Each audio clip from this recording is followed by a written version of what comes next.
Hi there, welcome to the Bathroom Association Member Monday for today. And joining me today we have Mo Patel and Alan Walker, who are both from Qure Group. I'm really grateful for your time today. So let's kick off. Mo, I wondered if you could just tell us a little bit about Qure Group and what it is that you can do for members of the Bathroom Association. Yeah, sure. So thanks for having us firstly. So I'm one of the senior mediators for Cure. And yeah, a bit about Cure. So what Cure is, it helps sort of businesses and consumers mainly within the home improvement sector handle disputes in a calm, sort of practical way before they sort of turn into something bigger. So we're a specialist mediation service working across the home improvement sector, including bathrooms.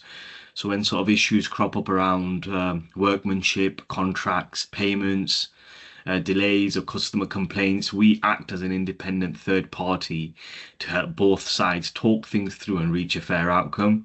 And so what that means for sort of members for the Bathroom Association is having that sort of trusted place to turn when a dispute arises, and one that helps, protect your reputation, save time and money, and keep customer and trade relationships intact.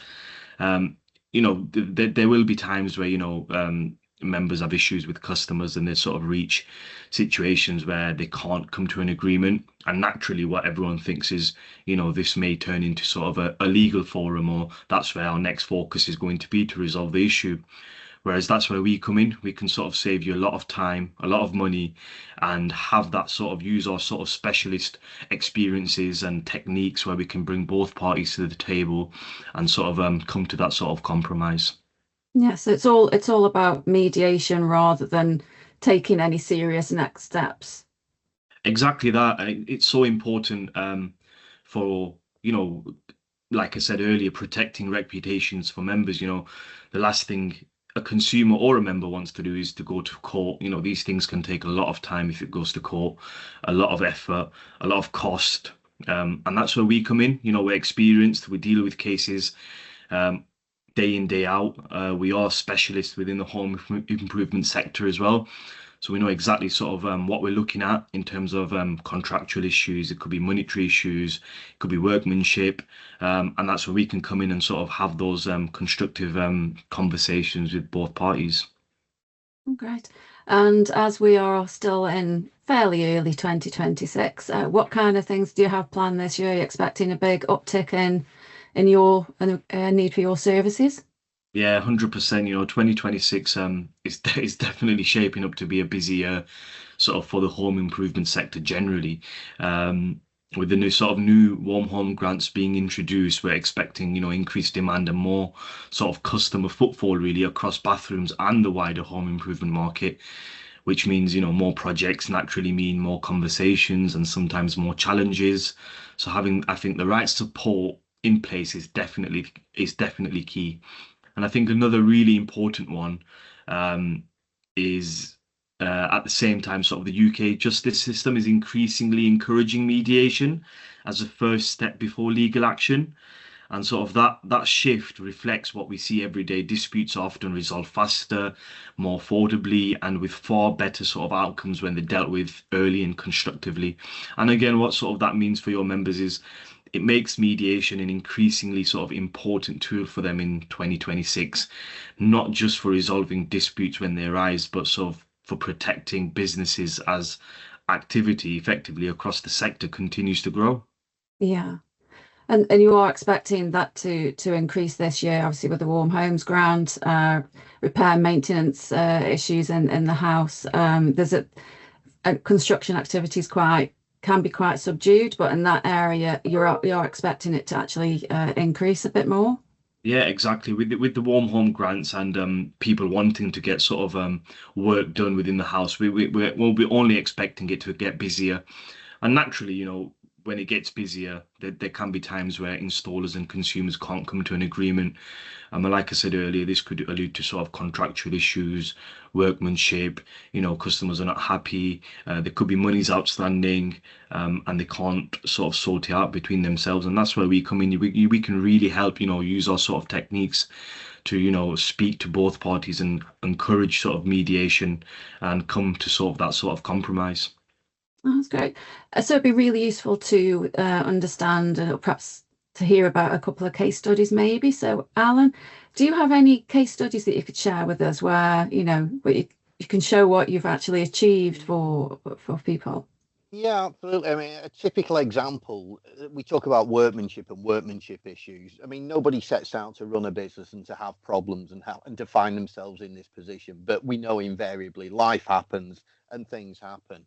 So, a typical example that maybe where we're coming to the end of a job and the trades are owed about £1,600 and the consumer's basically withholding money. They're not prepared to pay. They've got they've got a list of things that they don't believe is right. They're pushing back, and ultimately they're actually prepared to go to court over this. And so Mm. the whole thing is that communication. The communication's going south, maybe through no fault of anybody's. It's just the way things are happening. So we managed to strike an accord. We're brought into this process, and straight away. We identified an issue that the installer agreed with. That reduced the bill by £200 straight away. But then we've still got a £1,400 bill to negotiate, and there's still the installer's got that amount of money at risk. But by working through it, the issues that were identified as being a real big concern and a blocker to the consumer, we were able to work through that. We were able to whittle that list down. We looked at the contract and what was in and what wasn't in. And basically we came to a far shorter list of remedial works that the installer was more than happy to do. The works concluded, they were signed off, the consumer accepted, they got their 3-year warranty that was part of the issue, and ultimately they paid the £1,400. Now that could have gone so many different ways and become far more of a bigger distraction. But to a small SME one-man business, to have that level of money outstanding is a lot of money, and you don't want to lose Mhm. it. Plus the fact they need to move on. They need to concentrate on other works, because as we know, trades are busy. They haven't got time to suddenly stand still because the next job started, because they've got the way they schedule work. So again, we added value, we added confidence. We got the result for the customer, they were happy. We got the result for the installer, he got paid. Yeah, you can't really ask Mm. more for that. It's a No, win-win situation for consumer and tradesmen, absolutely. and especially with the lack of tradesmen in the UK at the moment, any any mediation that you can offer is it can only be a good thing. Mm. And that's what we find. Trades are busy, and as you say, quality trades will always be busy. You'll never be able to get them. The ones that are maybe not so clever, you might get them more accessible, but that's just human nature. But no, that's where we think we add real value. And as I say, you might not use us all the time. I think it's just having that knowledge and that piece that's sitting in the wings as somebody you can refer to. And we always say the sooner the better. The sooner we can get onto a case and a piece of work, the sooner we can add value and come in. The last thing we want to do is go in on the back foot. The relationship's got to a point where the consumer doesn't trust the installer doesn't trust the consumer, and we've got to try and work some sort of accord in between. Yeah. Yeah, it's quite interesting. I suppose you're protecting a lot of reputation as well, Mm, aren't you, in this respect, because you don't want that reputation for an installer, particularly to be eroded in any way. absolutely. And I think obviously with the advent of social media, people are very quick to put it out there very quickly. And once said, it can't be unsaid. So then, but again, whilst people accept that, if whilst problems may arise, it's how you deal with the problem and how you navigate that piece, which can, we've known customers, and we certainly known installers where a problem has arisen, but they've actually thanked us at the end of it because of the way it was dealt with. And as you say, it preserves reputation. It maybe, you maybe achieve a financial outcome. The consumer's happy. But as I say, with social media, people are far quicker to go out there and tell you about a negative experience rather than a positive one. Yeah, Yeah, it's easier to complain sometimes, isn't it? absolutely. Absolutely. Well, it sounds like you guys are offering a really incredible service and something that's going to be hugely valuable, especially as you're expecting an uptick in potential cases that are going to come your way. I mean, on one hand, you hope that there aren't too many, But inevitably there will be, won't there?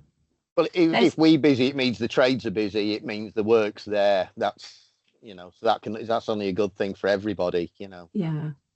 Is there anything that you wanted to end today on? Well, I think thanks for having us, and I think we've covered everything. But like I said, we are here, so if members have got questions for us, they can if you sort of if you can add our sort of details, website details and contact details, we'll be more than happy to chat over. Even if you're not sure about if it is something we can help with, just get in contact with us, and we're more than definitely happy to have those conversations. Absolutely. Oh no, that's great. Thank you so much. And hopefully you'll continue to be busy there and help lots and lots of tradespeople and consumers in 2026. So thanks very much for joining me today. No problem. Thank you very much. Thank you.